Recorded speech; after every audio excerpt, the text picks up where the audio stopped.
This week on the podcast, I'm having a chat with my friend Josh Post. Josh was actually the first person that I did a podcast with many years ago now, and since then we've actually done a bunch of sailing together. We've sailed in Spain, we've sailed in the Balearics, and we've also sailed in Greece. A bunch has changed with him. He's gone through a couple of boats since then, so here is an update podcast with my friend Josh. Are you guys still you guys are still there at the mainland, like Alicante, or did you guys end up going back to the islands? Oh yeah, we left like as soon as. So I got to Alicante to the same arena that we didn't go to, but we were anchored outside of with Anton and Antoinette. Oh yeah. So we stayed there for like 4 days. I took off some of the old solar panels and replaced them with like the cheapest ones I could get, which are literally brilliant. They perform so well, it's crazy. Crazy. So yeah, as soon as we got those solar panels on and the swell calmed down, we anchored up for like 2 nights in that same spot, and then we just went straight over to Ibiza, and we've been here since. Because you were out shit weather. Because you were on that air, you were already there, weren't you? And then you came over to the mainland, and then back essentially, or yeah. Okay. Well, it was quite a trip. Like it was from the depths of Greece, so it wasn't like the Ionian. It was like mainland Greece, this place called Kalada, where the boatyard was. So I just wanted to bring the boat over as quick as possible, but have a nice time at the same time. Yeah. So got like quite a few mates over. You were invited, and then we ended up going just cruising around Greece to Zante, then from Zante to Sicily to Sardinia, Sardinia to Menorca, Menorca to Ibiza. Then we went over to Alicante, picked up the family, and now I'm back.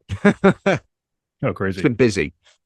Yeah, nonstop moving. Because I saw you had different crew members for a while, like different people come on for like a week at a time, I assume, or something. You had Chris for a while. Then you had like another guy or 2 guys, I think. Yeah, we had Chris came on board for a bit, and he helped me out a bunch, as he does, because he knows everything. So like there was to be honest, the boat's been fine. Like I put it in the water, I could have sailed it no problem back to Greece, but there was a few bits I needed to like ideally replace. The raw water pump bust in the middle of the ocean. That was interesting. So the engine won't work, but I've got a fix around for that. But yeah, the boat was actually okay. It's held together pretty well. Like there's been a number of things, like a few hoses have burst here and there, and I've had quite a bit of water coming in, but it was all good. So Chris helped out. And then once we got to Zante, Chris left. And then I had like a friend I've had since I was 16 years old come on board. Oh, nice. I haven't seen in like 20 years. No, actually, that's a lie. I hadn't hung out with him in 20 years. He came to my wedding in Dubai, which was wicked. I messaged his mum and I was like, listen, I know this is a bit of a far-fetched request because I'm like, I don't know, 6,000 miles away, but I'd really like your entire family at my wedding. And she just said, okay. And then they came over for it, which was cool. So she brought the husband and then her 3 kids who were all like my age. So that was the last time I saw him. And he basically like sacked off his land life, quit his job, like good job, and just wants to buy a boat and go sailing around the world. And this was the first time on a cruising boat for him. And he loved it, which was great. Like he really loved it. Is he from your same hometown? Kind of. He's from Wigan, Manchester. right? So he's from, I mean, I would never say he's from Wigan because that would be a grave insult to his character. He's from about 40 minutes away from where I'm from. I can't remember. It's the nice side of Manchester. There's a couple of nice places in Manchester. He's from Wilmslow, I think that's where he's from. Yeah, he's from a nice neighborhood. So he was liking it on board the boat. He was liking it. I think he'll end up getting one soon. Oh, cool. Oh, yeah, so that was good. Then we had JC, my friend. I don't know if you met Jay. Did you meet JC? I don't think so. I think they left the Balearics just before you arrived, actually, and we didn't end up meeting up with them because they left early because he was like 2 weeks off work, so he had to shoot. So yeah, JC, and then a Danish guy called CM Funk or Chris Funk. Who's a really good sailor, actually. He's a very, very good sailor. He's like really comfortable, just like leaving the boat to him. And then, yeah, in Sardinia, I had a couple of Australians who very minimal experience, but they'd already like made a plan to like just go buy a boat and start sailing around the world because they were really sick of like the usual job 9 to 5 type of bullshit. And yeah, they stayed on board for like 2 weeks. Wicked couple, really nice. Ryan and Amanda. I think I put some stuff on Instagram with them, but super nice people, like really cute. They're in like the late 30s and they've been together since they were like 16 or 17 or something. Oh, wow. you have to be nice to maintain a relationship for that long. So that's a good, I think that's a good starting point. Yeah. Been in a relationship for like 20 years, you're probably a nice person, unless they hate each other equally. I don't know. And now Hib is there right So now, or no? Or she, or Arthur and Hib yeah, are there? Yep. yeah. So they arrived the second day I was in Alicante. So yeah, just cleaned the boat up. They arrived, made a few changes. Um, Man, it's weird because like I came on this boat in October of last year when it was a shithole, and I was just like refitting it and like not Oh yeah. showering, just eating biscuits, like paying no attention to my general sanitary health. And that has been my life for like 8 months. Apart from when I go back and see them, then I shower and I look good. So yeah, like being on the boat with the family was such a change. So it's like it's not a working man's boat anymore; it's a family boat. Yeah. So getting used to like the baby toys, the cats have been surprisingly easy actually to keep on board. That was one like um, pleasant surprise. They just took to it really well. They just go Oh, outside, they just chill on the deck. They don't like jet skis or motorboats, which is sweet, because neither do I. and you saw that Wi-Fi. You saw Wi-Fi again at the same place. Mate, he recognised me straight away. Like literally, I was on the bow on a Oh, completely crazy. different boat, and he came over as soon as he saw me. And at first, he said, "You've grown your beard." I was like, "I have grown my beard," and he was like, and then he was like, "Oh, you've got a new boat," and then he was asking about you. He was like, "Where's Josh?" I was like, "I was in Oh, crazy. California, and he's doing some work over there and stuff." And That's awesome. yeah, he's still delivering paella on his head. Oh, that's crazy. Still absolutely loving it, mate. That's actually a good place to start off our little podcast intro, because you're the first person I did a podcast with. Oh yeah. You're the first person I asked to do a podcast with, because I watched all of your videos going way back, all of your sailing videos, but we've actually done quite a bit of sailing since then. Yeah, definitely. Crazy how the internet works and brings Yeah. people together. Oh yeah. I was So just there's some thinking good of things about the it. I was just thinking of the what is the Bill Maher podcast, and he's always like his guests are always like, "Oh, we Club are we on?" Random. Or, yeah, random. What is it called? Club Random. Yeah, Club Random is such a good podcast. yeah. And his guests are always like, "Oh, are we on?" You know, he's like, "Oh yeah, we've been on for a half hour. What are you talking about?" You know? He's been smoking weed for like 30 minutes already. Yeah. He's crazy. Oh yeah. He was on Joe Rogan actually, like 2 days ago, I think. He was on Joe Okay. Rogan. That was a really good podcast as well. Okay. Okay. That I was a saw that cool there one. was the other big Joe Rogan one was the that country singer guy that everybody's talking about, which I don't even know what the big deal is, whatever. But it's like I guess he's got some huge song or something. I don't know. What's It's going funny. on with that? Yeah. Mate, that went viral. It's Oh yeah. actually a nice song. Like I listened to it. He was complaining about fat people, which was weird. I was like, I think there's more problems than fat people. But other than that, I was like, yeah, it sounds like a good old working class miners type of song. It's like something British people would sing in a pub when they're getting drunk. Yeah, like kind of old And fashioned or whatever. But it's yeah, like it's really weird how it went like just crazy viral. But that just shows you that you never know. As soon as a few people start sharing stuff, next thing you know, it's like gone crazy. Yeah. need to be careful. Need to be Yeah. very careful these days what you put on the internet. I have no talent, so I don't need to worry about that. No, he's a good singer. I think he's got offered a record deal or something after that. I'm sure I read one article Oh saying yeah, I that think some so. like Yeah. country. Yeah, I mean, it was bound to happen, weren't it? Because he's actually a good singer. But yeah, he was on. I didn't listen to that one because like that was one of those viral moments that hit the internet. And I looked at it, I was just like, bugger off. It's a nice song. Like, I'm not interested in delving into this any deeper than than necessary. Do you know what I mean? Same with me. Yeah. Yeah. Uh, But yeah, he ended up on like the biggest podcast in history because of that song. So it was quite cool. but yeah, we've had quite the couple of years here since we first spoke, and then Yeah. things have just completely kind of steamrolled into things, doing things together, sailing. We went on your boat for a while in Ibiza and Spain. That was like I think I was there a week. Your Moody 32, right? Was that it? Or Yeah. 33? Moody 336. Yeah, Yeah. yeah, The old boat. yeah. It seems like a bait. I could fit that inside this one. You had the Moody, and you were going to sell. You sold it. Did you sell it before you had bought this one, or you bought it? You sold it right after that, or how would that go down? Yeah. Sold it. Pretty actually, I think it was kind of just after you left. I think Okay. so. Or did we do another summer? I'm not sure. I can't remember. But somebody messaged me on Instagram. They were just like, I want to buy your boat. I was like, it's not for sale. And they were like, oh, but I really want to buy it. I was like, okay, maybe it is for sale. So yeah, they came along and they just immediately was just like, yeah, I'll take it, no problem. But he since sold it. He had it for like a year. Apparently, like he didn't maintain it very well or anything because Chris was staying in the same marina in Almerimar, and he was like, yeah, the boat just got filthy and it never left. And yeah, that's the sad end to that boat. But it was up for sale about 6 months ago because I got loads of people messaging me, like I don't know, like 10, 15 people messaging me. They were just like, oh, I just want to know about your boat that's for sale. I was like, it's not my boat. And they were like, oh yeah, but you used to own it. I was like, how do you know that? Like, what's going on?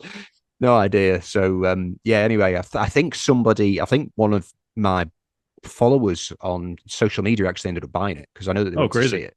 Oh, cool. So yeah, it would be cool to just like turn up in an anchorage somewhere and it's there. Like that would be that would be awesome. Actually, I'd love that.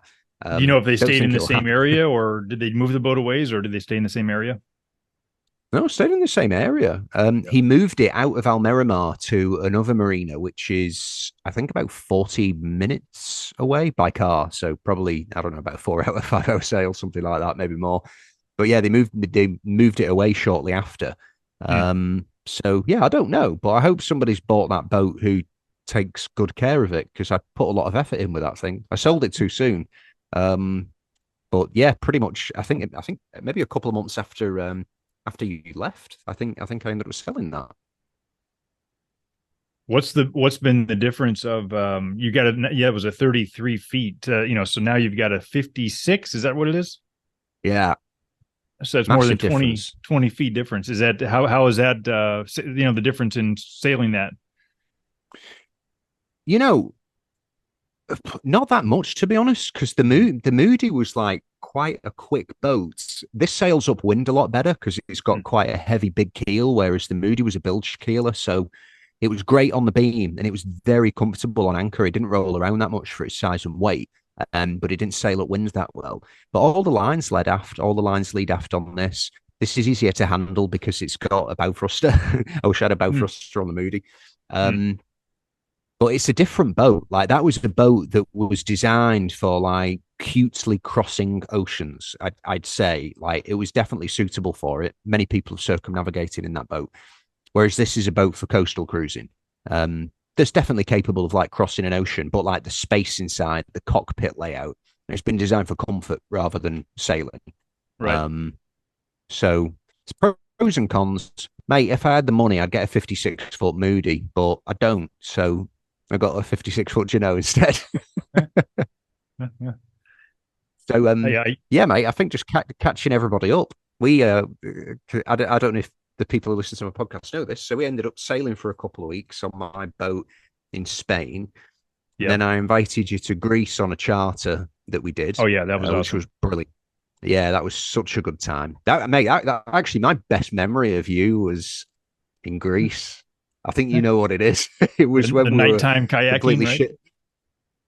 Yeah, or nighttime paddleboard. The paddleboarding. Yeah. So we were basically we were having a beach party, and I successfully got everyone shit faced by peer pressure force. We were sharing that. What is that stuff? Ouzo, right? The ouzo. Ouzo. That's right. Yeah, mate. Ouzo is great when you drink it, but the next morning you're guaranteed a hangover. It's horrible. It's a horrible day after drink. So yeah, we were all getting shit faced on that beach, and then we decided to go for chicken, as you do when drunk. And yeah, you decided to do like, what was that? Like it must have been 2 or 3 miles paddleboard across a bay in the middle of the night. Yeah, I can't remember. It was something like 2 miles. I remember I measured it at one point afterwards, but yeah, it was funny. It was like 11 at night or something, and everything was it was kind of the off season, so like none of the restaurants were really open. And we looked and we saw that a few were going to be maybe open till midnight, I think it was. And so we like rush in there. I'm like just going the whole time and all this. And I was determined to beat you guys because you guys were on the dinghy with the outboard. And I'm just going and I'm like, it's all silent the entire time. And right as I get to the end, I start hearing like some noises from like talking and like the outboard motor and everything. And then you could hear us. Well, it was right at the end when we started arriving to the same harbor. Because I think you guys maybe went a little bit of a loop or like kind of kept out towards the shore. And I did more of a straight line. Anyway, and I heard, who was it? It was part of the group and everybody, everybody's laughing and talking because, And then we got there, and I was like, we pretty much arrived at the same time, so it was crazy. Yeah. Man, like we all thought that might be the last time we ever saw you. Like you needed to do it. It was obvious. Like it was something that you had to do. But we were like, it could die out there. So like when we turned up, we were like, oh, thank God he's not dead. Like he's arrived, and you'd made friends already. No surprise. Oh yeah. You're talking to some Germans. Yeah. I remember I just sort of looked at the lights of the city and just kind of kept going with the paddle. Yeah, mate, you definitely paddle that board in a straighter line than we did the outboard because we weren't paying attention. We were just chatting shit and talking about pizza like the entire time, and then we were like, oh no, we're really not heading in the right direction now. But yeah, you did well. So that's my best memory of you, and just picking out ginormous bushes from the wilderness and launching them on an alcohol fire. Oh yeah, that was quite good as well. Oh yeah, trying to make the bonfire and like trying to find wood. Yeah. You people put all in a video. Yeah, most of that in the video. I was going to say the people we saw when we got to the shore after that paddleboard were like an English group, I think, and they were the ones that owned a really nice like Greek boat that I did a little boat tour of. Yeah, I remember that. I met them the day before because I like randomly they were anchored right next to us, and I went up to their boat. And I was like, "Oh my god, this is amazing! You know, can I get a little video of it?" So I like went on the board and I did this and that, and I made a video of that. And then we saw them the next day and like, whoa, Josh, what are you doing? All stuff. It was, that was a great little town though, especially in the off season, because it's so like little, small, charming kind of place. Yeah. Mate, Peros, I don't even want to think like how busy that place would be in like August, maybe even now actually in September. Oh yeah. Yeah, that place would be heaving. Ibiza's nuts. It's crazy. Like some of these anchorages aren't that bad now because there's not as many charter boats out, but like the place in general is heaving. Mm-hmm, mm-hmm. What was that place called with where Wi-Fi is at Solano or Saldana? What do you call that place? Cala Soana. Okay. Yeah, Cala Soana. I took the Australia. I think we'll go next week actually because we've got these northeasterlies. So basically, we can't go to the north side of the island, which we wanted to. But we'll do it next year. We're not bothered. So I think we'll probably hang around Formentera. Then we've got this like YCA. Flowchella Ibiza. So it's like the first YCA big meetup for the Med. That's on the 14th of this month. So really looking forward to that. We've got a lot of people confirmed to turn up. So that's going to be cool. So yeah, I think we're going to do that in Ibiza and then we're just going to shoot straight over to Mallorca. And then we've got quite a lot of people we're meeting up with in Mallorca as well, which is going to be sweet. Like some people that do like YouTube and stuff. It's going to be pretty good. I'm looking forward to that. Oh, well. Yeah, I've seen some of your posts about it. It looks like it's really going to be awesome. I hope so, mate. Like, I need to uphold a bit of a reputation, so I need to make this a good party. It's a bit weird because, like, generally when you throw a party, you know who's going to turn up. You're like, oh, let's invite Dave, let's invite Rita, let's invite Bernie, because they're all good dudes. But yeah, I've never met anyone who's going to turn up to this. Actually, well, maybe a few people, but yeah, that's going to be quite interesting. Because usually when you go to a party, like, depending on the type of character that you are, you modify your behavior slightly to the audience. Like you don't turn up to the party with, you know, people that have a grand piano in the living room the same way you turn up to your party where there's cocaine on the table. It's a different type of Josh. Do you know what I mean? So yeah, it's going to be interesting to like gauge what everyone's like what language can I use around these people? That's going to be awesome though. Yeah. Yeah, that's for sure. No, but yeah, we were kind of talking about the history. So it's like, what was that? That's at least 3 years ago. I think when we first met up on your boat. Really? And then I think it was 2 years ago. Was it more? Maybe Greece. Was it 2 years ago when we did the Greece trip? Yeah. And then a year ago when we did 1 year ago when I did that other catamaran trip where I saw you for a couple of days.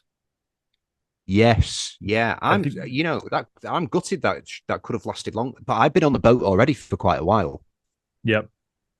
Yeah. And then how did that go, actually? I mean, they sold the boat immediately after, so I presume it didn't go well. But how did it go? I'll tell you, and for the listeners, I can tell the full backstory. So, and this is what's really been cool, and I think you've seen the same stuff as you've started doing more and more of like YouTube or podcasting, that kind of thing. You'll meet other people in the community that have listened to you or watched your videos or whatever, and then contact you out of nowhere. And that's what happened to me. It was a couple from South Africa that contacted me completely random with an email. And they're like, oh, you know, we just bought this boat in the north part of France and we're staying on the boat and we're getting ready to take it from France over through around Portugal, into Spain, southern part of Spain, and then the Balearics, and we want to keep going. Their goal was to go to Greece. And like anybody who's new, even myself, and we've talked about this before, but they everybody sort of thinks you can get places so fast, right, on a sailboat. And it's in reality, it's like you need to probably cut it in a third or whatever, what you think your plan was. Easy. Because if you think you're going to do it in 2 months, really it's going to take maybe 6 months or 4 or 5 months, whatever. So they're like, oh yeah, we're going to go this and then this. Would you want to join us? And I was like, well, I don't have 2 or 3 months to do it, but I could join you for like a week or maybe 2 weeks. I think I ended up staying for like 10 days or so. Okay. And so we had a very specific area. Like I met him in Spain, was it Alicante? Is it the place called Alicante? Yeah. So you turned up Alicante. Yeah. Yep. And then ended up going over to the Balearics there with Ibiza, Formentera. What's the next one over? Mallorca. Yeah. And then I think that's the final place. We were going to try to get to Sardinia by the time I was there, but we didn't end up doing that because, as you know, it's like everything takes so long. Yeah. Just waiting for weather and all that. But it seemed like it was your trip. You were more going with the wind most of the time. Cause I think the wind kind of comes from that direction, doesn't it? Or maybe I'm wrong, or you never know. Yeah. Well, it mostly comes from the nose. It's crappy. Like, to be honest, out of every 2 weeks, you probably get like 3 days of easterlies. 3 days of westerlies where you can actually go like downwind into the Med, but the majority of the time it's on the nose. I think it was on the nose the entire time because we pretty much motored all the way. I remember as we were pulling up, as we were sailing past Cartagena, and this is from like Gibraltar areas. So like, as we were sailing up Cartagena, I was like, oh, maybe we can get the sails out. It was like 40 degrees to the wind. And that catamaran doesn't sail 40 degrees to the wind. So, we pulled them away shortly afterwards. And I was like, that was the only positive hope of any type of sailing we actually got when we were on that boat. Although it does sail well. Like, it's actually a really good boat. So I've seen a lot of them since. Yeah. That's a Naughty-Tech. What was it? Open 40. Naughty-Tech. That's right. Naughty-Tech. Yeah, Naughty-Tech Open 40. They're such nice people. I wish that would have been a different introduction for them. I think like their first 6 months on that boat were tough. Like they were motoring from the north of France, all the way around the coast of Europe, across the Bay of Biscay. They're hardly set, like always motoring into the wind. They just had a really shitty introduction into cruising. Like I think if that part would have been different, they probably would still be on the boat. Yeah. So a little more of the background of this couple, Anton and Antoinette. They had this beautiful catamaran, brand new. They bought it. And then whenever I mentioned to you that they're going to try to do this trip, and I was like, hey, do you want to join them for a short amount of time? So you think you did it for like a week. And then at the end of your trip, I was able to meet you in Alicante. And then you jumped off and I got on, and then I continued with them. And that was really an awesome time. But like you said, I mean, there was sometimes a little bit of rough conditions on the nose and stuff like that. But it was like a really awesome trip. And I got a bunch of video of that, and I haven't even done the editing of that yet. I mean, it's just crazy how much stuff I have. I've been waiting for like a year to actually watch the footage of you sailing the Balearics on that, because that would have been a great one. Yeah, it's crazy. My advice to people like that are trying to do YouTube videos is try to just edit the videos right away that you want to do, and then get it done quickly, because otherwise, I mean, this stuff just piles up, and then you have other footage from other stuff. So a lot of the stuff I'm doing is like from a year and a half ago or something, because I want to get that stuff done, but there hasn't been time to do in. So by the time this stuff rolls around, I mean, I've got stacks of the footage. If you will, if the footage was like old school, where you could actually see a stack of it, I would have like I'd be buried in the footage, trying to get done with it. Whereas I think the best way to do it is like you do it this week and do it the next week, you publish it or whatever, and move on. Because if you keep holding on to it and trying to backtrack, it's like takes forever. So my goal was always just to sit in my little office and stuff and be like, okay, I'm going to sit here for a month straight and just get through everything, and organize everything. And then and start fresh if I can get everything, publish something like every day for a month, and then I would be up to date, Well, crazy. You've got a massive library of like back catalog footage, which you can make videos from, and you can pick and choose what you want to make as well, mate. Like I only did the YouTube stuff for the refit videos, and then like Hibber's going to do YouTube videos. But when I've been doing it, I'm like, I just don't want to edit refit videos now anymore. I've only done like 5 or something, but I got sick of it pretty quickly. Oh yeah. So yeah, I think I'm gonna do one on like sailing maybe in a couple of weeks and just like mix it up. Oh, Hibbert did a boat tour actually, Okay. so I think we'll put that one online. Yeah. Um, but yeah, that's been interesting. Like Yeah. editing YouTube videos, that was a first for me. It's a lot. It's I don't definitely envy you, more mate. It's a time lot of consuming. work.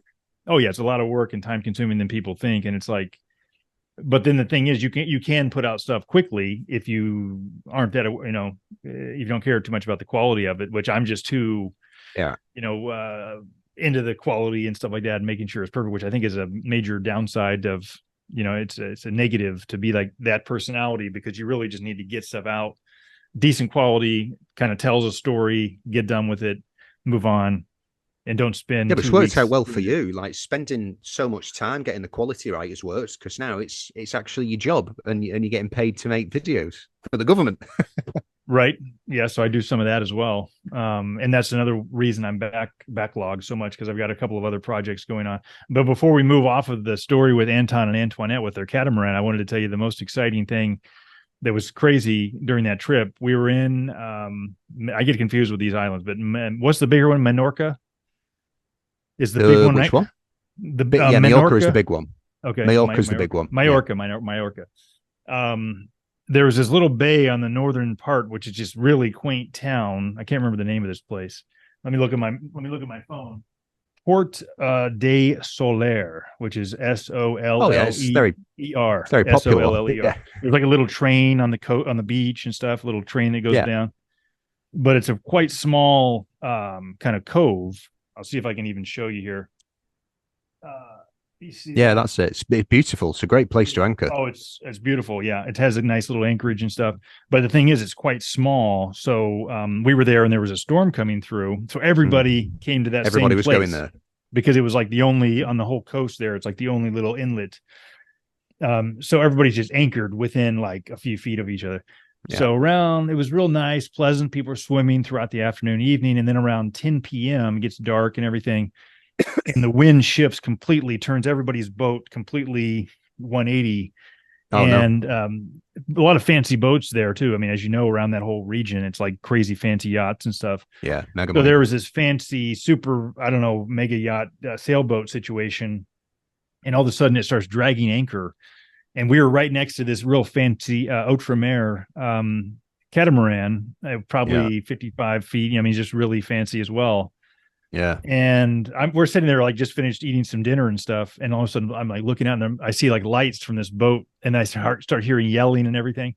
And this boat, this fancy yacht, that's the monohull, slams right into the side of the Outremer, and then it gets caught up in the rigging. Like it gets intertwined in the rigging. Oh no. And so like nobody could do anything because it was like, and everybody's yelling and stuff, and dinghies were having to go and try to, push them off and all this stuff. And it took about an hour.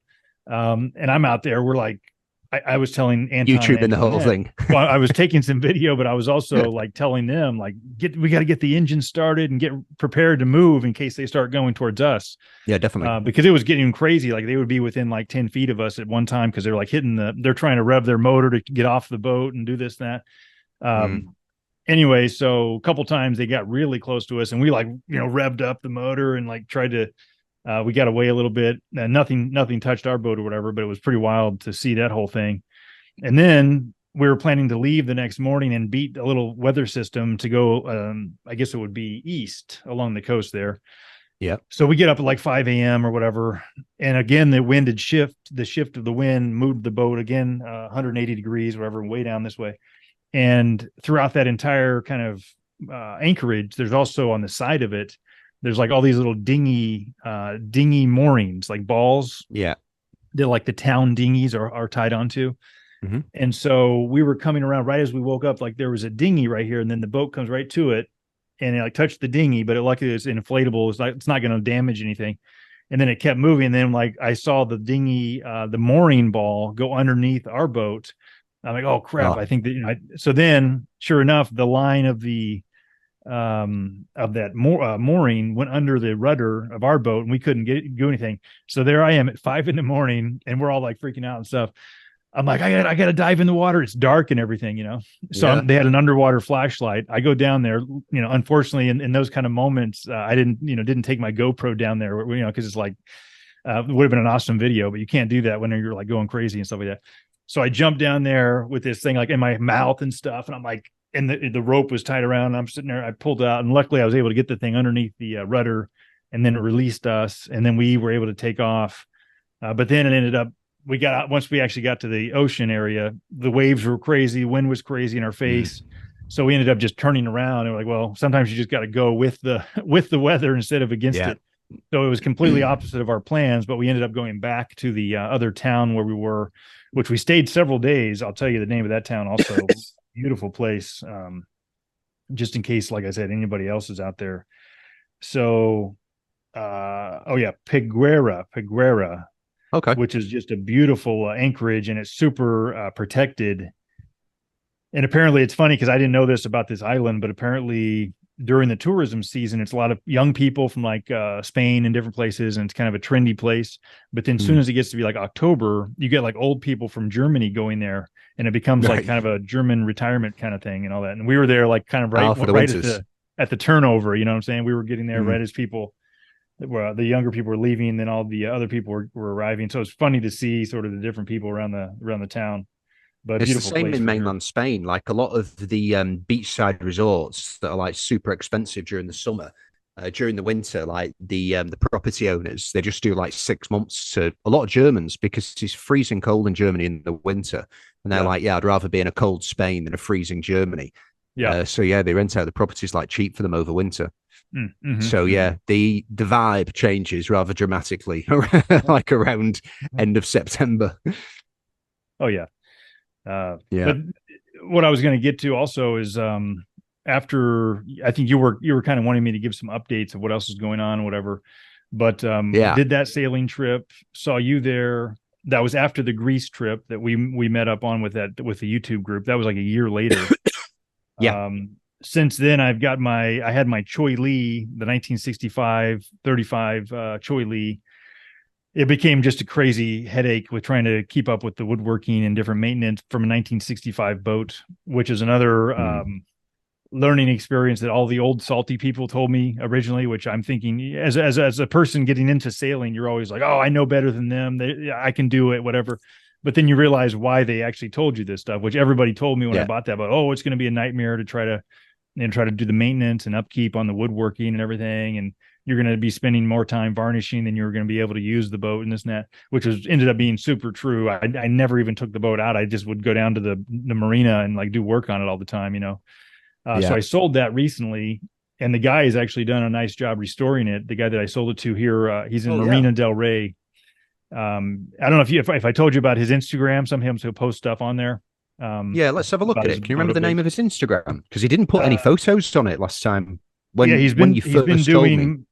He mostly does them in his story, but his name is Reed Reed Kinning. It's just going to be Reed Kinning is the Instagram name, ReedKinning. But his most recent like pinned photo, he has the boat right there on the front. Real nice looking. He just did the deck, I think, a couple weeks ago. Oh my gosh, it looks amazing. Yeah, and you can see a few of the photos down. He's got it really polished up nicely with the metalwork and stuff like that. He's done a really good job with that. Yeah, he's put a couple of photos on there. Yeah, and then there's one sailing and whatnot. Cool. So that was like 6 months ago that I sold that. Yeah. Mate, the thing is with that boat, though, I think with that, but if you would have been able to put that boat on the hard close to where you live for a year, I think you could have smashed it out, and then it just would have been general upkeep whilst you're out on the water. But that's one of those boats where the more you're away from it, the more it's going to go wrong, and everything's going to get worse if you leave it. Oh, big time. And that's the bad thing about here compared here in Southern California. It's like there's almost nowhere that like lets you put it on the hard and do your own work and keep it there for a long time, except for really expensive and stuff like that. Because here it's like you can put it on the hard for like 3 or 4 days maximum, and then it starts being super expensive. Well, I mean, then it becomes expensive with the storage of it and all this, which was crazy because when I first bought my first boat in Maryland, there was a Navy marina that I was close to where I worked, and it was like one of these super cheap on the hard situations, like $100 a month or something, and I was able to do all the work on it. I would just go there every day and do the work, and it's just completely night and day difference here in Southern California. Because the boat yards, there's like few and far between on the boat yards, and they're wanting to make a bunch of money, and everything costs like crazy amounts, like double, triple the amount of to do the work and stuff. So it's not really realistic for that. But yeah, that's one of those. It was a beautiful boat and super seaworthy. I mean, this thing was really great whenever I took it a few times out in the ocean to like Catalina and stuff. But anyway, I downsized to a small Ranger 26, and this thing it's really beautiful because it's a 1970, I think. The guy that I bought it from, well, he bought it from another couple that had it in San Diego, and he showed me all these receipts. They spent like $50,000 like restoring this thing in a proper like boat yard, and the boat's not even worth $10,000. So it's like, why would they do this? But it's sure enough, I mean, like the receipts and stuff were legit. All the work was done. I could tell you on the boat and stuff like that. So he told me, the guy I bought it from told me that these folks were like just a rich family that wanted this thing in pristine condition for like their kids or something, and ended up just paying this crazy amount of money to get it completely redone. Everything from the painting, interior, exterior, rigging, everything you can think of. Wow. Interior, everything's perfect. So anyway, bought this thing for like, I think it was like $7,000. And it's just super easy maintenance, outboard motor and stuff. And I've been working on it actually this week, just doing some little tinkering with it and messing with there's always, issues, but I'm just doing some little stuff with it. Going to take it out to Catalina, which is the nearby island here in Southern California. Going to take it out there for a couple of days. So still doing some sailing, but not doing a lot of the video, making of video stuff with sailing, I'm still trying to keep up the YouTube videos, but it's like I have such a diverse sort of interest in things, and I want to document these things, like my motorcycle trip in Mexico, which has been kind of consuming a ton of time.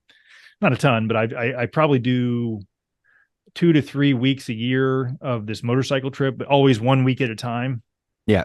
I'll meet my friend in Mexico and we'll do like 1 week, and we'll do like maybe 500 miles in that week. So we'll go pretty slow, we'll go like 100 miles a day just to sort of do more sightseeing and see the towns and stuff. So I've been doing a lot of videos of that, and those are not at all like popular on my channel, but I still want to do it because I don't really care too much about. It's a good experience. Oh yeah. It was awesome. My whole thing with the YouTube is kind of like, I just want to document it for my own self. Like whenever I'm 80 or whatever, I want to look back and be like, oh, that's something cool I did, 30 years ago. Let me relive it, That's the other thing with making videos is like, it's so much better than even a photo album, because you're like reliving that day and you're able to look back on it with the memories of being there almost. So that's part of the way I love that. One of the things I love about making these videos. Mate, it's great. It's like, and the thing is now, obviously, the way the internet is, like, you put something on YouTube, unless you delete it, I imagine it's just going to be there for all of time. Like, right. YouTube isn't going to just disappear. None of these videos are going to go anywhere. I saw the value in it because I watch like YouTube for everything. I get my news, I get my science, I get my history, I get all my sailing stuff. I've always watched on YouTube. But I always just thought it was like super hard work to make videos. But then when I spent time with a couple of people that do YouTube sailing that had kids, and I was just like, gosh, how amazing would it be to like, show your kids when they're in their 60s and they can show their kids. They were just this is what I did when I was a kid with your grandparents, and like have real video. Because, if I want to, I don't have my grandparents anymore. And if I want to see them, it's a photo, of some random events where everyone's been told to smile. So like the opportunity to like just record real life experiences and like share those with the ancestry, the future people of your family. I don't know what the name is for that, but like generations to come, and look back and just say, Andrew sailed around places and here's some videos of them. Oh yeah. Be crazy. Because think about it, when we were kids, we may have like some photos from here and there, but it's like we don't really have memories of like these events, because it's like nobody has those kind of memories that are very specific. You may remember, remember that family trip we went to whatever town, but you don't really remember what you did that day, But if you have a video of it, you're like literally reliving the entire day almost, and you're able to vividly remember these things. So that's one of the coolest things, I think. Yeah, without a doubt. And do you know what's nice as well? Like when I've met a bunch of people since we've been on the water like for the past couple of months, and they've said, "Oh, where did you get the boat? What have you done to it?" And I've just been like, "Oh, I made some videos on it and check it out." And then like the Yeah. next day or a couple of days later, they're coming back and they're asking like questions. "Oh, that's so cool, and you did this and you did that." And it's nice to Oh be yeah. able to just share stuff you experience with people, Oh yeah. but in a recorded way, I suppose. Right. Kind of It's a in bit like weird. obviously like an intimate way where only you and the camera are dealing with it, but then people are able to watch it. Yeah, no, it's Yeah. great. No, I think it has a lot of value. And the thing is as well, it's like this is I mean we spoke about this before, I'm sure. But the videos that you put on the internet way back of sailing when you were cruising the Bahamas, Oh like yeah. I watched every one of those. I watched some of them multiple times because I was just like, that is amazing. That guy's just gone and bought a boat. He's fixed it up in the yard. He's gone to the Bahamas. He's doing his thing. And that was really inspiring.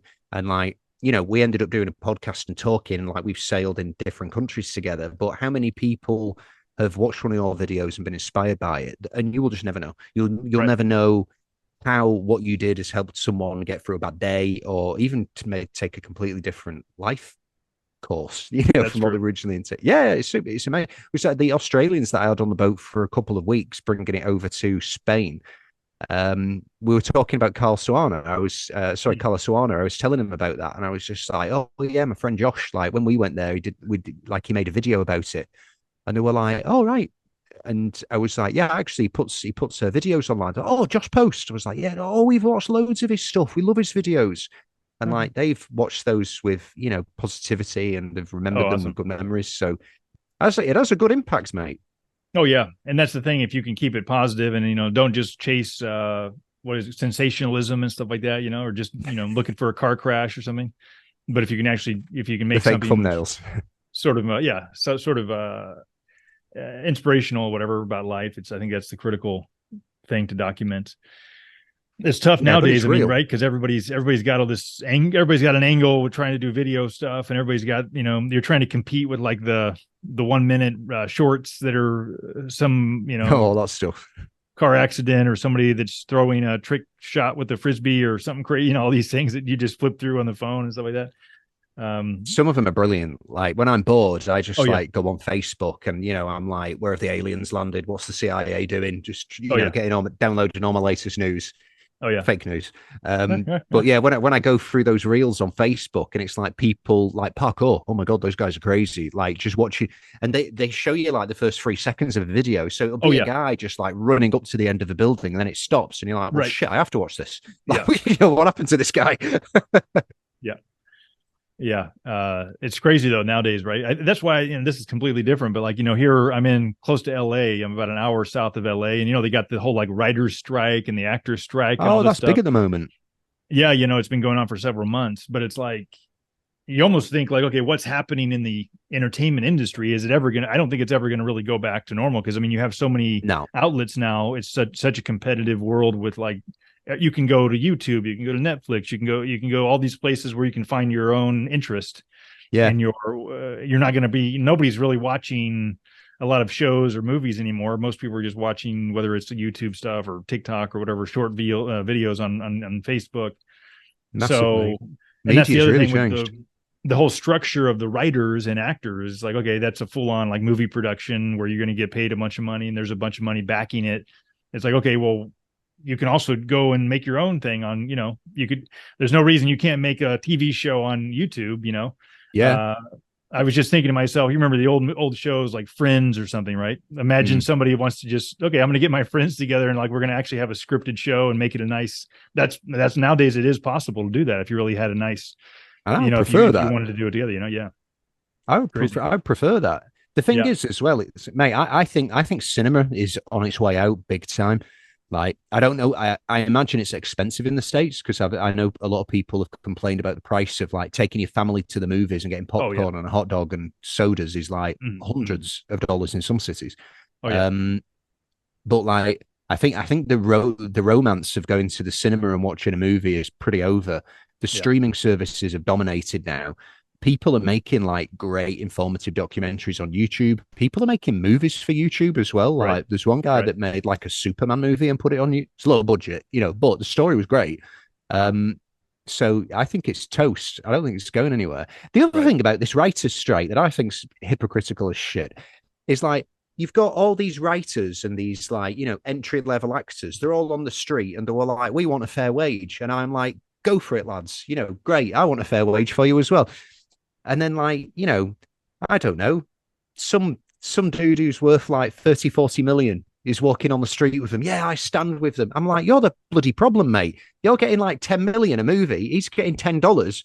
You need to share your wealth. That's the problem here. And they're like protesting with them in Hollywood. Right. Oh, yeah, I've seen that. Share the cash and then the problem's solved. There'll be more money to go around if you don't get paid as much. Oh yeah, it's so wild. I still enjoy going to the movies. I hope. What was the last movie you watched at the cinema? I actually went to that Oppenheimer a couple weeks ago. Oh, you've seen that? How is it? Yeah. I wasn't really, too blown away. Is cliche is ironic to say, but I wasn't too blown away by it. It was like pretty good. I mean, it was decent. I was able to watch it, but it was quite long. And it was like Christopher Nolan, the director, he always is known for doing like kind of unorthodox views of things, So there were a couple different storylines kind of all over the place. I almost wish they would have just followed like one storyline, of like the whole process. But anyway, it was good. But yeah, I still love going to the movie theaters. So I hope that doesn't go away anytime soon. But I think the thing is, like anybody now can make a pretty good movie. I mean, there's so many people on YouTube that are like really talented with like very nice cinematography and making a nice storyline and stuff like that. So I think that's going to be becoming more and more of like independent films that are literally some people off of YouTube that put together a movie. I'd love that. People are going to watch more of that stuff. Yeah. Well, the thing is as well, mate, it's like, I don't know if you remember, like in the night before, like the superhero genre really got big, like Marvel, and then before, like these big franchise horror movies, like what's that one, like Saw, where it just shows you people just getting chopped. It's just bullshit. It's just crap films. And there's a few others like The Conjuring. They've made 6 of Fast and the Furious. It's utter garbage. Like before that, they made films about real things. Or like period dramas that were good, like that anybody could watch. Like they actually made movies that had value in history. Like, there's loads of them, and it seems like now they're just trying to chase big cash, and like Disney basically just own everything now as well. Like they've completely monopolized Hollywood to a certain extent, and they're just like pumping out whatever shit Twitter says that they should pump out. So it's always the big comic book stuff, or the Mission Impossible kind of stuff, or there's not really good storylines that are actually. And it's funny because like I was watching another spy movie. It was like on Netflix a few weeks ago. I only watched like 5 minutes of it because like, okay, this is the same. You turn it on and it like has the exact same formula as like a Mission Impossible kind of movie, and it was like, okay, I've seen this 100 times or whatever. Yeah, I don't know. I'm probably getting old, but I'm always like, okay, back in the good old days, when they had these movies, whenever. Mate, it's true. Yeah. I don't know if like we're becoming older people or older men or whatever, but it's like there's just some shit that was just better like 20 years ago. Yeah. And like cinema was one of them without a doubt. Oh yeah. Like, even Jurassic Park, they fucked that up. Like Jurassic Park it should be a movie about dinosaurs biting people's heads off. The last one was like about some girl who had like some genetic thing or whatever, and like I wasn't following it. I was that bored, but I'm sure it's like the dinosaur's DNA could like save this girl's life or something. I was like, fuck that! Like, have the T-Rex bite someone's head off. That's sexual entertainment. So even Jurassic Park has lost it. Yep. Yeah, because I mean, I could go on and on, but yeah, the good old days whenever they had a good plot and good storyline, back in the day. What was I watching recently? We haven't seen anything like that in a while. Jodie Foster recently was talking about Taxi Driver, and like those are the classics that we're talking about, stuff like that. Yeah, crazy. Yeah, she was one of those actors. She like from the last era of actors that just made good films that meant something. I think like anybody who was big in movies in the 1990s, I think was kind of at Hollywood's peak, and I think from there it's just kind of gone off a cliff. And now they all want to get into politics, which just sent them straight off the cliff. It's like, If I didn't like your films, now I don't like your opinion, so I'm definitely not watching. And even the comedies, they have this silly formula that they try to go with whenever it's a Hollywood movie comedy. It's like they're not even that fun to watch anymore. You know, it's like they have the same, or like they're, you know, anyway, I could go on and on about that stuff. I was talking with somebody else about comedy a few weeks ago, someone who was on my boat. I was like, they could not make American Pie now. Like, there will be absolute social outrage if they try to come up with an American Pie. It will be like, that guy's a rapist, that guy's a pedophile, that guy's a racist, that guy's a fatophobic. Like, there'll be a title for everybody in that film. They couldn't do it. Oh yeah, you can't make a joke about anything. No, but yeah, I'm looking forward to a reset in Hollywood so we can actually watch some good films. But we cancelled our Netflix subscription in protest. We were like, we don't want to watch Netflix anymore because there's so many of them popped up. Like 4 years ago, it was Netflix. Like, just get Netflix and then you can stream stuff. And then they've gradually lost so many licenses to movies and TV shows that you now have to pay for like 6 of these things to watch stuff. And I'm like, oh yeah, no, well, let's do one. And Amazon's the cheapest, so we do that. Yeah. And even Netflix is like, every time I go on there, I start the movie within 5 minutes. I turn it off. You know, I'm like, I'm not a lot of them are crap. You know? Yeah, it's like, I think this is common for everybody. You spend more time searching and trying to find something interesting than you do actually watching it. Because once you commit to something, you know. So I think that's why also these longer series are so popular, because then you can find something you actually like and you're okay. I'm gonna invest, if it's gonna be 20 episodes or whatever, I'm gonna watch all of them because I know that there's something I'm interested in or something there. So those are popular. But then you just end up watching them in like 3 days, not sleeping that much, and then you've got nothing to watch for like another month. Exactly. Him and my wife, she always says like, we watch Star Trek. We always watch Star Trek. So like, she's like, oh, we need to wait for the season to end, then we can watch it all at once. I'm like, yeah, but then we don't sleep, we eat like shit, we don't exercise for a week. So let's just watch it every week when it actually comes out instead. We can have like a normal life for like 4 months while it's running. That's the thing that people don't realize also. So this was another one of these connections off YouTube. So Andy and I, now we've known each other for like 4 years, but we'll message at least once a week with something. And like just yesterday, I was like, oh, I'm doing this to my boat. Do you have any ideas about how I can fix this or that? Yeah. You know, so we'll do that back and forth, and like it creates a good friendships. And that's the other thing I'm realizing. It's like nothing else really matters in the end. You know, it's like you just it's good to have memories with people and nice relationships with people. What else can you ask for? You know, it is, mate. It's just about like spreading positivity. Like it's great. It's an example that I've got of like, you can literally just find a friendship anywhere and it can actually become quite meaningful. It's like you can have a conversation, you can message someone on Instagram, you can have a conversation with them, then you can go sailing with them, then you can go on a trip, then you can go to a different, and it's like, you know, you can end up like getting to know people really well and really enjoying it. Maybe the internet's not a bad thing after all. Right. We'll see how it ends up. We'll see. Yeah. But you do, I was going to say, you do look like you've taken a shower from, you know, because like the last time I get you some of your messages, whenever you would be cleaning the boat and stuff, you have like all this dust all over yourself. You got the beard down here and stuff like that.